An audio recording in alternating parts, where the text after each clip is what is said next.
Hey guys, it's Di from BeingMommywithStyle, and today I wanted to talk a little bit about how I get it all done, working full-time, being a working mom, working in professional life, doing YouTube videos, keeping the house on a regular schedule, which some of that has changed. So I'm going to talk a little bit about that and just trying to fit it all in, because it definitely is a challenge and it definitely is a struggle, but I have some systems that I want to talk about that are super helpful to allow me to kind of stay on top of things like laundry and keeping the main rooms at least a little picked up and things like that. So that's what I wanted to talk about today and hopefully be helpful. A lot of these systems I actually had in place as a stay-at-home mom. So they were good habits and good systems that I created or was using then and then just carried over into my working life. So I wanted to kind of share what was working, just in case it could be helpful for you to implement in whatever stage of life you're in. So first of all, I had already filmed this video, and this is part of giving yourself grace and sometimes just having to roll with whatever. I had already filmed this video once, and I had done my purse collection for my other channel right before this, and the zoom was off when I did it, so I feel like what I said was very poetic and on point, but it was like this, it was like zoomed in when I came back to the footage, and I was like, oh, I can't watch that. This happens occasionally on YouTube. It doesn't happen a ton anymore, but definitely back in the day when I used to film with the DSLR, it used to happen a lot. It was so aggravating. And then the other thing that can happen is the battery can go dead, and that just happened. I had to change the battery out. So anyhow, long story short, sometimes you just have to roll with it when you're making YouTube videos, and sometimes you have to do them over like I'm doing right now. But hopefully I will get the essence of what I said the first time, because it, you know, pretty much kind of summed it up. But basically there's three things that kind of come together to help me get done when I get done. But before I get into those, the first thing I would say is you have to give yourself grace. Transitioning into going back to work full-time after having been a stay-at-home mom for 7 years was a transition. It was different. It was something new. And I had to give myself kind of time to get that sorted out. I will be the first to admit that first Christmas felt like a disaster to me, because I always had so much time to decorate and do all these extra things that didn't necessarily need to get done, but I liked to do them. And I had, you know, just more time at home and more time on my own. And I would say that's the biggest thing that's changed, is I have less time of just me solely. When I'm at home, there's other people here. So it makes it harder to do videos, harder to do things, you know, that I would do on my own. Like some types of cleaning are a little bit easier to do when there's not like a house full of people. But you just learn as time goes on how to work around those things. And sometimes, luckily right now, knock on wood, it's fairly quiet in the house. And other times I go to sit down and make a video and there's just a lot going on. And there's people walking past the glass doors where I keep looking over. There's no one there right now, but there's people walking past and it's distracting. You just have to roll with it. So give yourself some grace to start out. But I would say the three things that really allowed me to kind of get as much done as I do, and by get as much done, can I get way more done? Of course. But working 40 hours a week, continuing to make YouTube videos to some varying degree. The one thing I'm proud about is I have figured out a laundry schedule that our laundry never gets piled up. It gets in and out very quickly, so I'll share that. Staying on top of laundry, you know, trying to always have food in the house at some point. Grocery pickup is that. It's that system that works. And Dan has started to help more too, since, you know, a lot of it fell on me as a stay-at-home mom. I was home, that was fine. And now we're both out working. Dan has started to help out with making dinners, and he helps me unload the groceries, bring those inside the house. He does all the outside work, and he always has done that, you know, any mowing or trimming, or he cleans up after the dog outside. I take care of feeding the dog and everything inside, but he has started helping out with more of the inside stuff as well. But for the things that I have done the whole time and the systems carried over, like laundry, having a system in place that really works has helped kind of keep that up and seamless through the transition, going from being a stay-at-home mom to being a working mom. So I'd say the big things that you need to have are schedules, systems, and you need to simplify. And those are really the three things, the three secrets, the three secret S's that have helped me be able to adjust. And I would say I'm even still adjusting. You know, it's been, what, 2.5, 3 years or something like that since I went back to work. And I think it's an adjustment period, and it's definitely gotten easier, and I've found those systems, and I've kind of found my voice, and I've kind of found you know, what I think I want to work towards, but at the same time, give yourself grace and don't expect everything to happen overnight, because it doesn't. It's life. It takes time. So for systems, I'd say the biggest things with that is we obviously found the grocery pickup, which is, I mean, it makes life so much easier. I detest going to the grocery store for an hour and a half, walking around the aisles, trying to find what I need to find. It's a huge time sucker. It's a waste of time if you have another option. Now, when the kids were little, I didn't really have any other option. And it's just kind of a newer thing that's popped up the past couple of years. So what we would do when the kids were little is, I tried doing it during the day, but it's just, it's a little bit of chaos sometimes when you have littles with you. So what we started doing is I moved the grocery shopping onto Sundays. The kids would stay at home with Dan and I'd go grocery shopping and bring the groceries home. That worked for a number of years.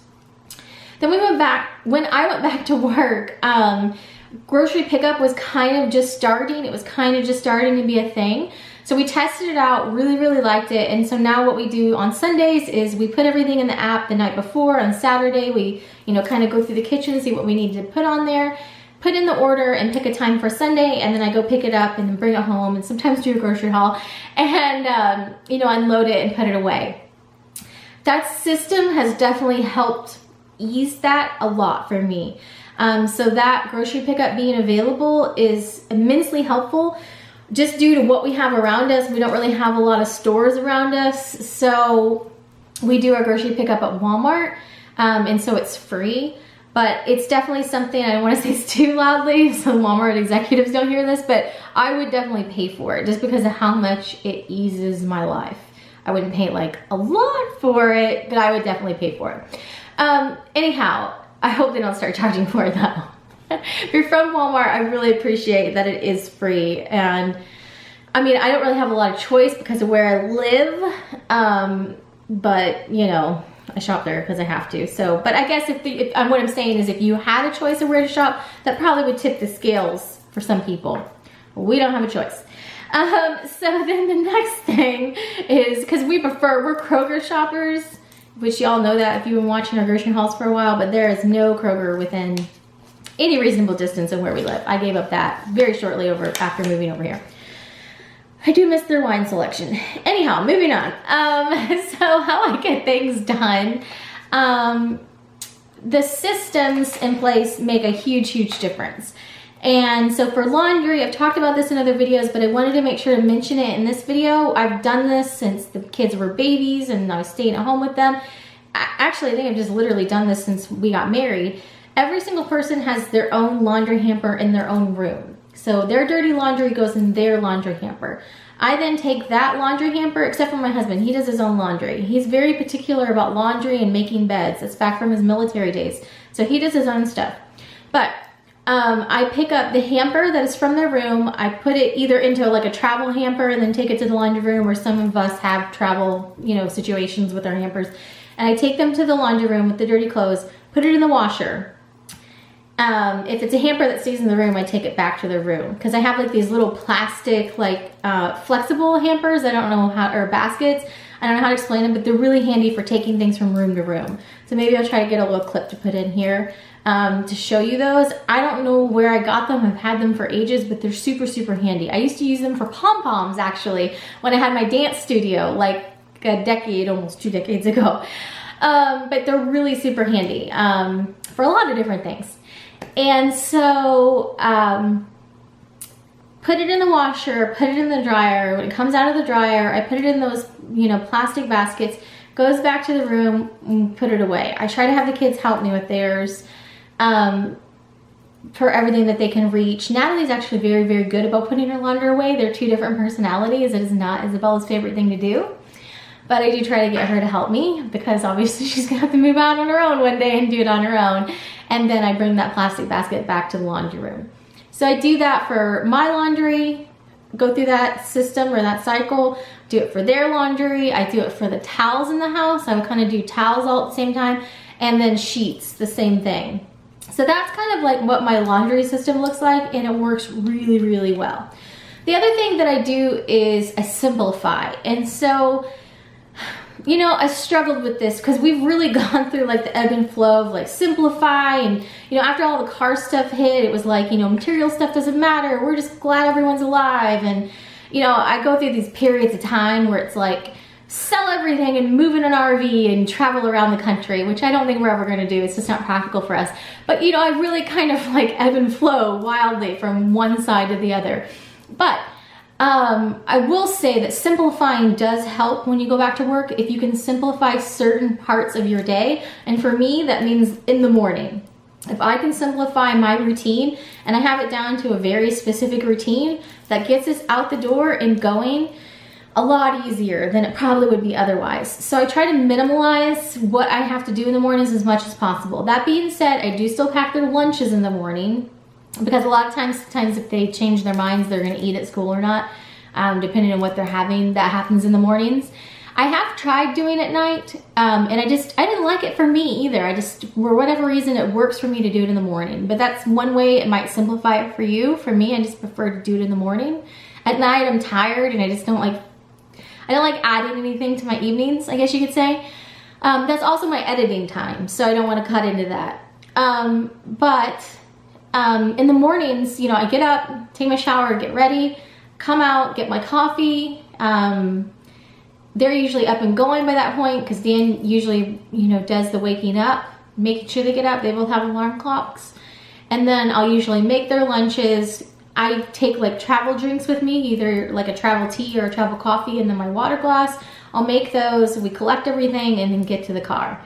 You know, make sure everyone has their homework, hair's brushed, teeth brushed, shoes on feet, and we're out the door.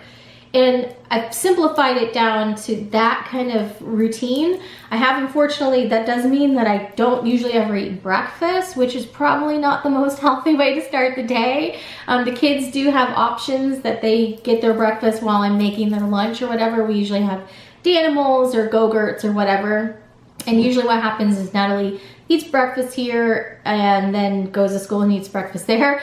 But, so for me though, I never take the time. Someone asked about this on Instagram or a video or something. They asked, I think it was on the meat video or something, they asked if I was still having eggs every morning, because when I was a stay-at-home mom, I would usually make an egg almost every morning, and I don't. I will have it sometimes on the weekends, but I don't eat anything for breakfast, which, you know, some days I'm really hungry, but that is what it is.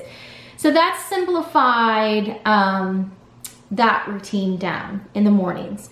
And so I'd say having those systems in place have really allowed me to be able to not have as much stress. Now, that being said, the number one way that I was able to alleviate stress out of my life going back to work was not having a stressful job.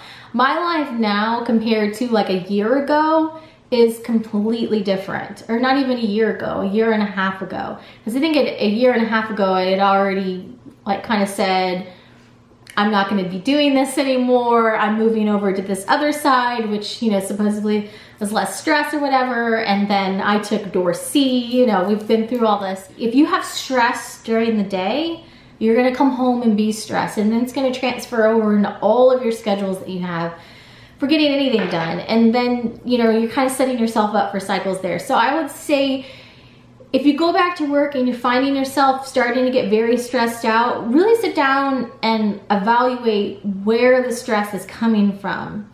In the beginning, it may very well be an adjustment to transition. But if, you know, you kind of get a handle on everything and then all of a sudden everything seems stressful again, I would really kind of sit down and look and see if you can figure out where that stress is coming from and what kind of changes you can make from there. But anyhow, that's how I get everything done. I've talked about, you know, I did this even when I was a stay-at-home mom, filming during the day, and then I edit at night. Typically the kids go to bed, they're in bed by like 8:30 now. 8:30 has usually always been like their bedtime. We start bedtime at 7:30. They do a shower, pajamas, brush teeth, etc. Then they usually have at least 20-30 minutes to sit and read, calm down, chill out, whatever. And then lights off by 8:30. So then that 8:30 to like 10:30 time frame, We go to bed fairly early. Between 10 and 10:30 is my editing time. And that's always been my editing time. That's how I get YouTube videos. That system has worked for me since they were little. So I would film, you know, for like Bakes for Bubbles, I would film reviews and stuff like that during their nap times, and then I would edit at night. Day in the life, so I'd film, you know, obviously during the day and then edit at night. So that's the kind of routine I've always had there. The one thing I will say, and I've said this in other videos, is it has made making day in the life videos harder since I've gone back to work because it's just not practical when you're at work, you know, for like 7 or 8 hours a day to do a day in the life video. But that being said, if you work out the filming part, then the editing part fits very seamlessly at night. So hopefully that helps. Let me know if you have any questions down below. I just wanted to kind of put out some videos this week that are kind of questions that have come up here and there and questions that might be helpful to answer. If you have any systems that you've put into place that really work for you, feel free to share those down below. But I would say definitely the key things to transitioning to go back to work are simplified schedules and systems. That is what completely helps get things done. So let me know if you have any questions, and thanks so much for watching. Have a great day.